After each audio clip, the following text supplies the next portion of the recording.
इतना डिस्टर्ब हम जी कौनो साल में ना रहनी, लेकिन ओकरा बावजूद भी वो लोग इतना प्यार और खुशी देनी कि हर चीज़ ट्रेंडिंग से लेकर आशीर्वाद से लेकर इंडिया के वाचिंग में हिंदी गाना ना रह के कम से कम 2 गो गाना हमनी के टॉप 10 में 2 गो गाना नथुनिया और कोको कोला के लोग शामिल कैनी।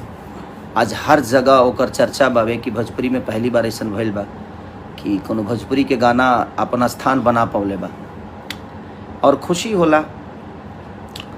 और सब गायकों लोग के भी हैप्पी न्यू ईयर। अब हम कुछ लोगों से पूछना एक बात चाहते हैं कि भाई हम ठीक है कोई गाना गाते हैं तो विवाद होता है, अब हम मुर्गो मुर्गी गा रहे हैं तो विवाद हो रहा है, अब ओकरा खातिर हम का गाई तू ही लो बताओ।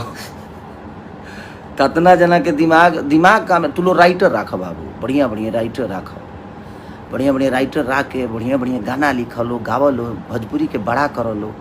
अब एगो मुर्गी के पीछे पूरा भोजपुरी इंडस्ट्री पड़ गई बा। मुर्गी ना बुझाता जे लंदन से आइल कहनूर हो गई बिया। सच पूछे तो लंदन से कहनूरे लेके आए रहे। देखिए है कहनूर के तरस ले ई लेके आइले।